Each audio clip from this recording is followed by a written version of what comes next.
Okay, so this is the issue. I don't have access to any of my ideas. Now I do a lot of writing. Hold on. I do a lot of writing, so this is all my writing stuff. So if we imagine this is a lot of pages, all bookmarked. This is an entire folder of just notes, you know. But the issue is I can't remember any of it. Turn on the camera to do a video, and I can't remember a single thing. Where memories are stored, I have no idea. And this is pretty much my life, where I'm going out there in the world. I don't even think I remember my own life. I don't even think I remember my own core personality or core persona. I've turned on the camera. Where are the ideas? Where is the information? It is somewhere. I don't have access to it. And that is why I'm always searching for access. This is why I realize it's sort of like an addiction that I have. I'm searching for access to my own mind. Wherever we store our memories, I'm searching for access to it. I'll drink coffee and I'll get amped, and suddenly I have all my ideas back. I listen to podcasts because I need to hear people talking in order to access my conversational ideas. So right now you're witnessing a guy. I'm pretty sure people just wouldn't mind looking at my face. I love mirrors. Let's talk about that. I've realized I'm a bit off on days because I'll put my headphones on and I'll stare at my screen and I'll spend 4 hours scrolling YouTube. And I realized that looking in the mirror, which is what I used to do until I was gaslighted into being convinced that I was being vain, but I used to love looking in the mirror because it would reset me and it would remind me that I'm me. Some people don't have that. No, not to be arrogant. Some people don't have that. Some people don't. Hold on. But some people can't look in the mirror and feel content that they're them. But for me, it resets me back into my reality. It's like I see my face and I'm like, oh yeah, I'm me. I used to carry a mirror precisely for that. But I'll carry a mirror because in my head there was a distortion. You see, like how people have body dysmorphia, but for me it was like a person dysmorphia. I felt like I was older than I actually was. So I could have been a 17-year-old boy, and then I'll see and this is real life, this is reality. But I'll see like a 4-year-old, and they'll smile at me, but I feel like I can't interact with them because I feel like I'm a creepy old. Not that older men are creepy, but I feel like I'm like some creepy old man, and that it was inappropriate for me to interact with this 4-year-old, 5-year-old, acknowledge them, smile at them, be playful with them, because I always felt older than I actually am. So when I look in the mirror and I'm like, oh no, I'm just a kid. This is what the world sees. So for me, the mirror, looking at my face even now, I generally feel like I'm older. I feel like I've been here 500 years.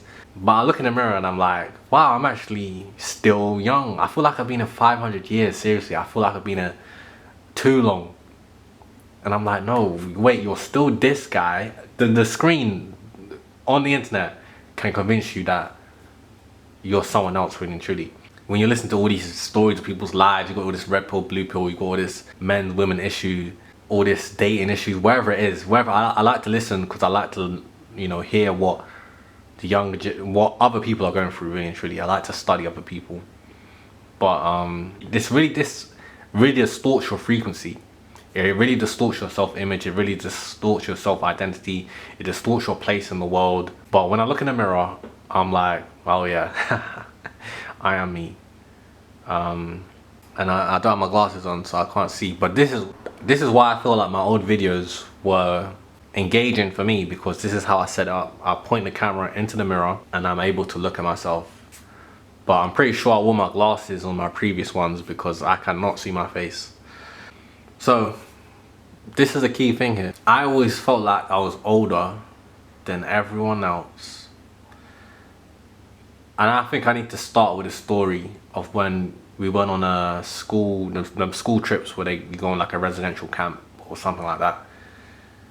But there was a bunch of stories that happened that this pivotally changed me. Okay? First off, it was a 3 people friendship group, me, this other girl, and this other boy. And that's all I can really say about them. That's all I can identify them as. But at the start of this trip, we were all sitting down and we were being told what groups we were going to be in.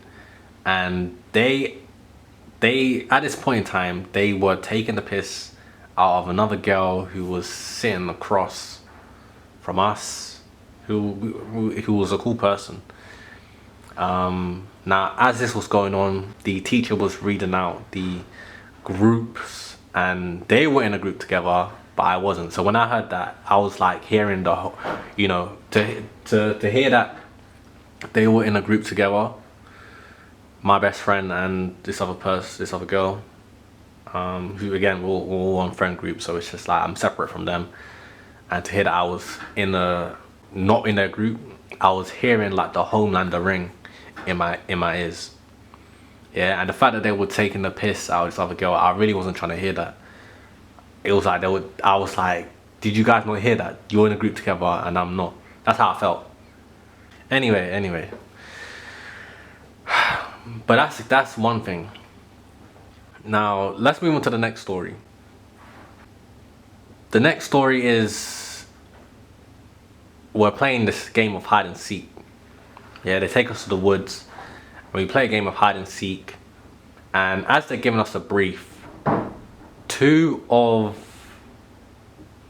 the other kids from the other team that's meant to be hiding were trying to find a hiding place, and they were arguing. They were literally, as we were getting the brief about as to where we went to look, they are arguing with each other and they were walking off to try and find a hiding place. And that got everyone all excited and stuff like that, because we can see where they're going to hide and etc, etc. Now, I think we'll split into like 4 groups. With about 60 kids there, or 30 kids, or however many, we'll split into 4 groups. Now, the group that we were seeking actually had my 2 friends in it, the girl and the boy. So I was motivated to hunt them down, be it that I was separated from them. Now, as they allow us to go and start the seeking session, obviously everyone's still in a hysteria about the 2 boys that they've seen. Now, I was at the front. I was walking straight because I'm like, okay, look, we've got to scout this whole area. Now I turn around and every single person has stopped and they're all trying to cross this like channel to go into the direction of where they saw the boys. And I was so perplexed like this because I thought everyone was behind me. And I was like, you know, I'm just doing my own thing, really and truly. I don't really follow the crowd. But because I had just seen everyone they were all queuing up to cross this thing to go in that direction. And I was like, okay, no one's following me, no one's behind me. Yeah, okay, maybe I should follow them. Yeah, what am I doing? And then I end up following them, not going headstrong. And we spend 15 minutes. We don't even find them 2 boys. We don't even find anyone, to be honest.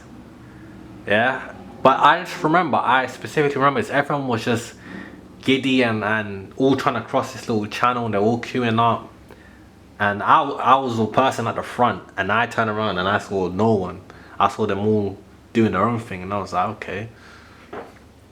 Then to waste 15 or however minutes and find no one. And then when they call everyone to say, reveal your hiding spot, blah blah, and I see my 2 friends, and I was so mad. Now, when we flipped the game around and it was our time to hide, I took 4 boys, and I said, look, we are not being found. I was so dead serious. I said, look, we are not being found. I'm so mad at this. We cannot be found. And I directed us to this spot where we could hide amongst this hay. And I was really dead serious. I was like, we're not being found. And again, no one did find us. But for me, it was like warfare. No one did find us.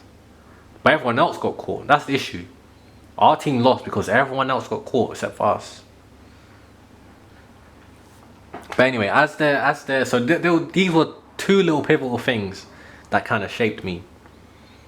Yeah, the following of the crowd, the way everyone was just in a hysteria because they saw two boys arguing and going in one direction. We could have scouted the whole area, but instead we were focused on, I don't know, a distraction. And I compromised. I was heading in my direction to scout the entire area, but I saw that everyone else was not following me, and they were all queuing up. If it was girls, I gotta be honest, it was girls at the front. They were all, oh, I don't know. I'm not gonna hate. I'm not gonna hate. But it was very just hysterical, the way that they're all queuing up to cross this thing. Anyway, now as we're getting the debrief,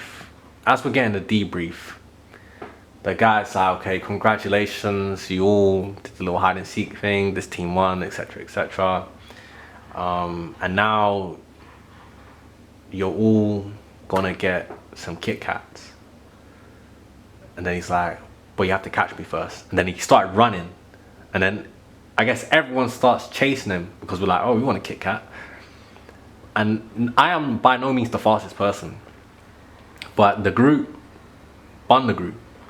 they were all getting in front of each other's ways. I took the nice shortcut to the side. We had some of the fastest people in our school in that group, and I bypassed them all. I went down the side, and I gapped this group, and I was ready to catch this guy. Yeah, he wasn't even anticipating anyone getting there that quick. He wasn't even paying attention. But as I was at the front, yeah, I was like, this is why I said this story, because I said in my head I'm always older. I feel like I'm older than everyone else. Now for me, I was not ready. I didn't feel comfortable going, like, grabbing him and pretending to be all happy and stuff. I would have just grabbed him and then the game would have been done. That's how I would have seen it. I would have just grabbed him and said, look, it's over. So I was going in my head like, do I have to be like everyone else? Do I have to be all excited and holding on to him and giggling? And I was doing too much thinking. I was like, how can I be grabbing up another man? I'm just gonna grab you and say it's over, it's done. And this is primary school. This is like year 5, year 4. But that's how I felt. I just felt like, how am I grabbing up on another man giggling? I don't really find anything funny. I don't find anything giggly. I'm just gonna grab you and say the game's over. So I'm here doing too much thinking in my head, thinking that's kind of awkward. For me, that's just how I felt. So I'm here at the front going, I could grab him, but how do I do it? How do I end this game? And because I'm doing so much thinking, he turns around and he realizes that I'm there. And then he starts sprinting even faster, and I'm like, oh no, that's when I'm like, okay, let me just get him now. But he went into adult speed, and I couldn't catch up to him. He was just too fast at that point. And my friend, the girl who was on the other group, you know, it became competitive between me and her to catch up to him, as we were the only two at the front. And then eventually I was just too gassed out, I was just too tired, and she went all the way to the end and she caught him and she caught the Kit Kat. And I was just so mad because I was ready to catch him, because trust me, I was there before everyone. I gapped everyone, but I just felt like it was weird to just be grabbing up on another grown man, when in my head I was exactly the same. I was just like, hey, I'm not like these other kids to be giggling and smiling. I'm not even gonna smile, you know me. I'm not gonna smile, I'm just gonna you know, it's just gonna be a plain-faced interaction. Later on in this week, I think there was something else happened. Can't really remember. But later on in the week, you know, we're doing another group activity at heights. And there was one girl in our group that was, you know, she was afraid of heights and she was scared and she was crying. And we all worked together to build up her confidence to go up to the heights and stuff. And at the same time, my friends, the girl and the boy, were doing the caving stuff. They were close by, but they were doing caving. And as this girl had gone up, the one who was afraid of heights, as she had gone up, and she was at the top. These lot come out of their gaming session and they start shouting at her. They start saying, "You're gonna fall. You're gonna this, that." And I was at this point, I was getting mad. I had disconnected from these two, my own friends, because philosophically, energetically, they pissed me off. Just the whole thing pissed me off. They pissed me off. Just the fact that we had put in the effort to build up this girl's confidence, and these lot just come out of nowhere. And they're just like, "Oh, we don't like you. You're gonna fall. Blah, blah, blah, this, that." It had driven me. I was disgusted. And that's when I became an individual. All those things. That's when I don't like the group. The way they were so hysterical to all queue up, not follow me, even though I was leading. Even though when we flipped teams, my team that I led, we were victorious because I was determined to win. The way I had bypassed the herd as they all got in front of each other's way, I went past some of the fastest people, but I hesitated. When it came time to pull the trigger, I was here thinking about my own little personal, "Oh, I'm not the guy who goes up and grabs and says, 'I caught you,' and I was too in my head. Missed my opportunity, gave it to someone who was illegitimate in my opinion. My friend, the girl, she was illegitimate. She did not deserve to win, in my opinion. To lead then to, we're working to build someone's confidence, and then seeing my two, they were like co-mingled in energy, really and truly, coming here shouting and saying, "You're gonna fall." Just low energy. I don't care about no group. I don't care about no friendship. I can't be energetically with other people in such a low. With this, at this point, individual. It was so pivotal. But the most maddest one out of this was when I ran past everyone and I was really there mid sprint, just going. But it's gonna be kind of weird grabbing the guy, and I don't really feel like pretending to be a giggly little kid. That's how I felt. Even though we're all like 7, 8, I'm like, I feel like another 40-year-old. I felt like a 28-year-old man. Not even 28-year-old man. 36-year-old man who's with a group of other 12-year-olds, 7-year-olds who are chasing a 40-year-old man. And I'm just gonna be like, what are you gonna do when you grab him? You're just gonna grab it, man, and the game's gonna be done. But I felt like I had to perform like the other kids and be like them. Even my voice, I always felt like everyone had this high kid's voice, and my voice was kind of monotone-ish. Anyway, so this is why I'm so passionate. Group behavior, just studying them, that was so feminine. I don't even want to say feminine like it has anything to do with women, but the way everyone was queuing up in a hysteria to cross that little channel because they saw two people arguing and going in that direction. This is why when I was leading my team, we didn't get found. It just felt like little kids. I can't, man.